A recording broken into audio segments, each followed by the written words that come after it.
اللہ الرحمن الرحیم 16ویں سپارے کے کچھ مضامین کا خلاصہ آپ کے سامنے رکھتا ہوں۔ جناب موسیٰ علیہ السلام اور جناب خضر کا سفر جاری ہے، تو جناب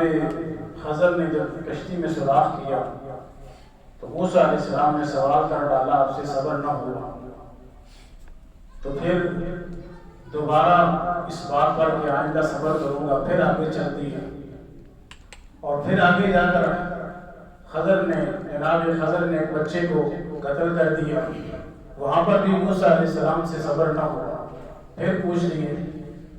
اور جناب خضر کہنے لگے میں نے آپ سے کہا تھا کہ آپ صبر نہیں کر سکتے، تو لہذا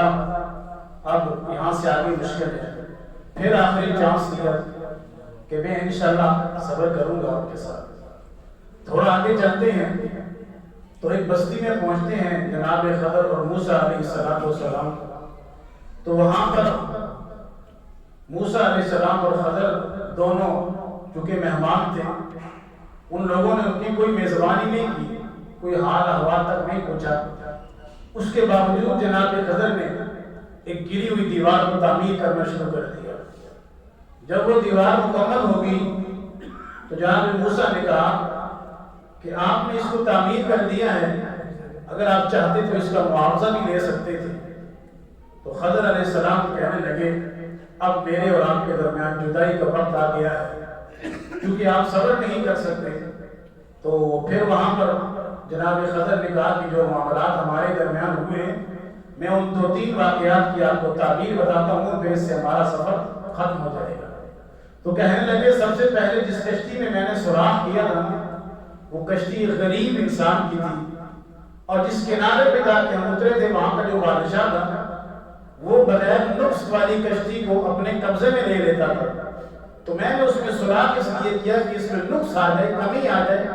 تو وہ مالک اور بادشاہ اس پہ قبضہ نہ کر بیٹھے اور یہ غریب جو اس کا مالک ہے یہ کشتی کسی کے پاس رہے۔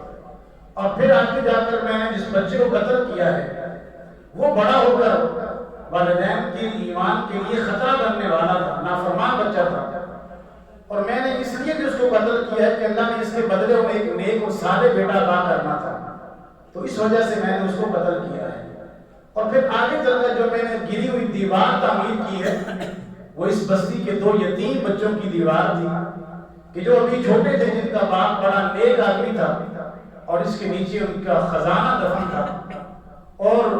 اللہ تعالیٰ یہ چاہتے تھے کہ جب تک یہ بڑے نہیں ہوتے تو یہ خزانہ محفوظ رہے۔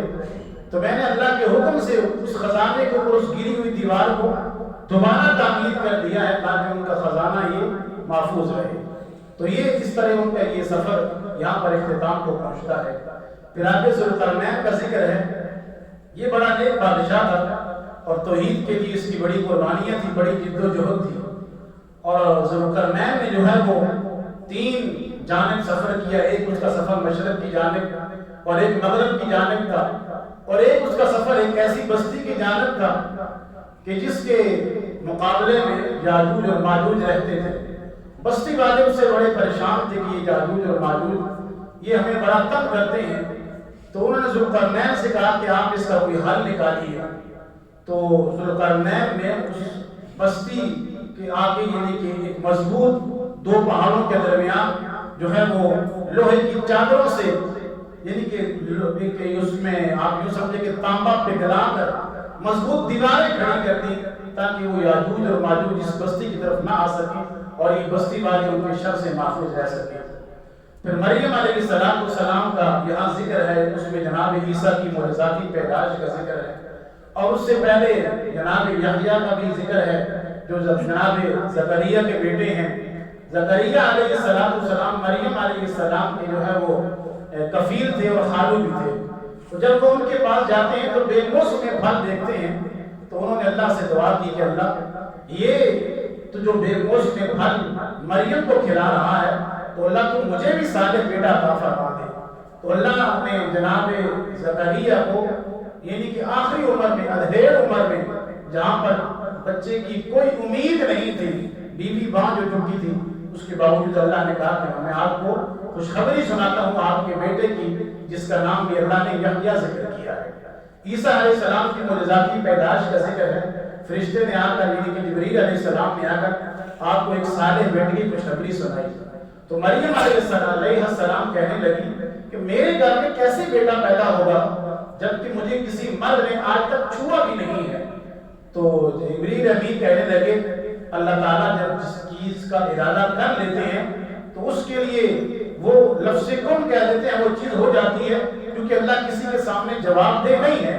تو اللہ تعالیٰ یہ چاہتے ہیں کہ آپ کے ہاں بیٹے کی پیدائش ہو جائے۔ جب وہ حاملہ ہوئی تو لوگوں نے دام و تشریح کر دی، تو اللہ نے جناب مریم سے کہا کہ آپ جب لوگ آپ سے گفتگو کریں نا اس بارے میں تو آپ کہا کریں کہ میں نے رحمان کے لیے روزہ رکھا ہوا ہے، میں نے کوئی جواب نہیں دینا۔ اور جب وہ باہر نکلتی تھی تو لوگ کہتے تھے کہ اے ہارون کی بہن، اے عمران کی بیٹی، نہ تو تیرا باپ برا تھا نہ تیری ماں نے کبھی خیانت کی، یہ تو نے کیا کر دیا ہے، یعنی بغیر شوہر کے بغیر باپ کے تو نے بیٹا پیدا کر دیا۔ تو جناب مریم نے اس بیٹے کی جانب بچے کی جانب اشارہ کیا تو جناب عیسیٰ کہنے لگی انی عبد اللہ آتانی الکتاب وجعلنی نبیا، کہ میں اللہ کا بندہ ہوں، اللہ نے مجھے کتاب دی ہے اور مجھے نبی بنایا ہے۔ جب یہ گواہی انہوں نے سنی تو وہ لوگ خاموش ہو گئے۔ تو اس طرح یہ قصہ جو ہے وہ یہاں اختتام کو پہنچتا ہے۔ پھر اس کے بعد اللہ رب العالمین نے فرعون کے دربار میں جو اس کا ذکر کیا ہے جناب موسیٰ اور جناب ہارون کا، جناب موسیٰ کے سوال پر اللہ نے ان کا نائب اور خلیفہ جناب ہارون ان کا بھائی انہیں عطا کیا تھا، اور موسیٰ علیہ السلام نے فرعون کو جا کر تبلیغ کی، اس دعوت توحید دی۔ تو وہ کہنے لگا کہ میرا آپ سے ایک سوال ہے